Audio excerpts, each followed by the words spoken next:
paklausiu gal apie emocijas. Koks tas jausmas? Nepakartojimas tikriausiai, labai ilgai laukti. Nepakartojimas. Daug viskas. Eini to prie altorius iš karto viskas.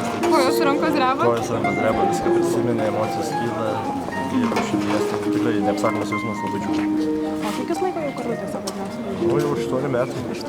Nuo mokyklos laikų? Nu, taip, ne nuo mokyklos, jau buvom biškai įsispyrę, bet jo, nu, realiai nuo mokyklos.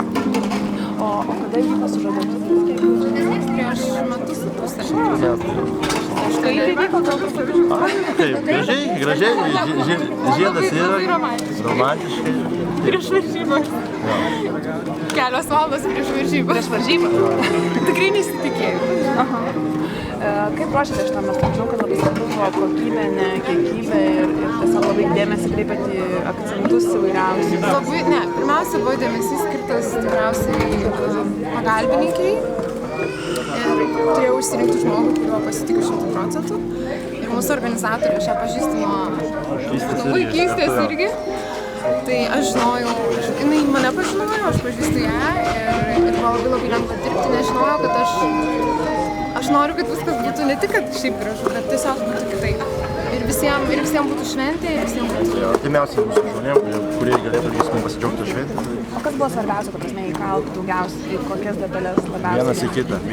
Labiausiai kreipiau dėmesį į ją, jinai į mane, čia buvo didžiausias akcentas.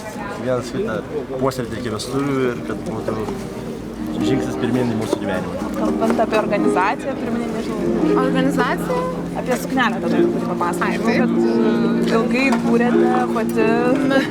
Suknelė yra kurta metus laiko, visą rankų darbo. Kiekvienas karoliukas, kiekvienas lapelis yra prisutas ranko. Čia pačios sumodeliuota kiek? Taip, tikrai, taip. Tiesiog ieškojau žmogus, kuris sugebėtų įgyvendinti mano idėją. Dar truputį apie žiedus papasakoti, nežinau, kaip juos pasirinkote ir... Aš galiu apie juos pasakoti. Čia didžiausias ačiū Vyteniui Liupkevičiui, jisai pirmas surado tą juvelyrą.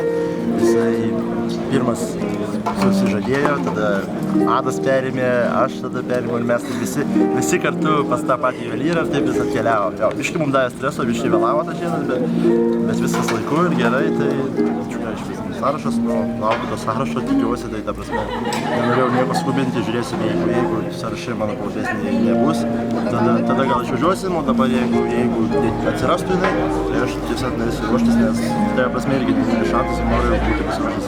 Kol kas planuose darbai, ne kelionės. Kol kas dabar vestuvės ir kaip atšvestis.